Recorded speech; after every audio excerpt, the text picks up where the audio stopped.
Couleur 3. 120 secondes, l'invité de la rédaction. La plupart des stations de sport d'hiver ont dû se résoudre à repousser l'ouverture de leur domaine skiable, faute de neige et à cause de températures trop douces. On en parle avec vous ce matin, Farge Alpesti. Bonjour. Et Gratien Carbonari. Bonjour. Vous êtes tous deux nivologues et spécialistes du tourisme. C'est juste. Monsieur Alpesti étant installé à Verbier et Verbier. Monsieur Carbonari à Crans-Montana. Oui. Alors, vous nous confirmez le report de l'ouverture de vos domaines ? Alors, sur Crans-Montana, on était censé ouvrir le secteur Plaine Morte ce week-end, mais on est assez pessimiste. Sur Verbier, c'est pareil. On va sans doute devoir attendre encore un peu, surtout avec la météo qu'ils annoncent pour ce week-end. Donc on peut dire que c'est une année particulière ? Un peu qu'elle est particulière. C'était presque la sécheresse. À Sion, par exemple, on a enregistré 300 mm de précipitations en 2011, contre une moyenne annuelle de 700 mm. Quoi ?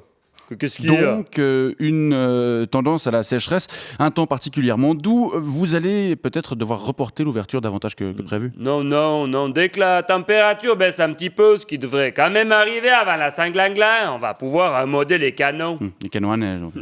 Non, les canons à raclette. Évidemment, les canons à neige.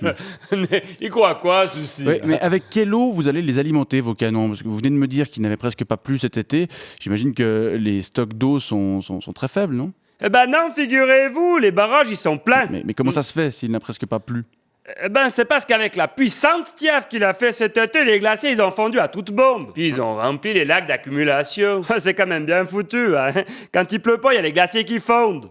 Ouais, mais pour que ce soit vraiment bien foutu, là, il faudrait quand même que la cramine s'installe, histoire que les canons, on puisse les ammoder le week-end prochain. Nous, les canons au Montfort, on pense déjà les mettre en branle ce week-end, hein, pour mettre la couche de fond. Hein. Pas sur la Plaine Morte. Ça va pas faire encore assez froid ce week-end. Ah ouais, c'est vrai que c'est bas, la Plaine Morte. Où ça, c'est bas? Mais 2943 mètres d'altitude, c'est pas exactement comparé aux 3300 mètres du Montfort. Ou alors aux 3883 mètres du Petit Cervin dans le domaine de Zermatt. Zermatt. Pardon. À part ça, en tant que spécialiste du tourisme, je dois quand même dire qu'on est assez content d'avoir autre chose que le ski à se mettre sous la dent au Crans-Montana. On a le tournoi de golf, le musée des trains miniatures, et puis le Caprice Festival. Le Caprice Festival, c'est bastringue organisé par des filles d'anciens fumeurs de kéké en bourgeoisie, où il y a Bastian Baker qui vient chanter des comptines aux adolescentes boutonneuses. Mais nous, on a le Verbier Festival, c'est la musique classique, c'est pas tout à fait la même limonade. Puis surtout, nous, on a James Blunt.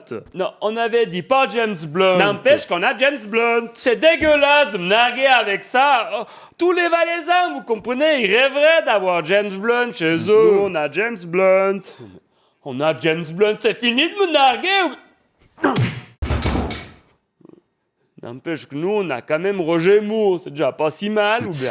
Gratien Carbonari et Farge Alpesti, je crois qu'on va vous laisser. On vous remercie en tout cas d'être venu nous parler ce matin de ce début de saison difficile dans les Alpes suisses. Bonne journée à vous deux. Bonne journée.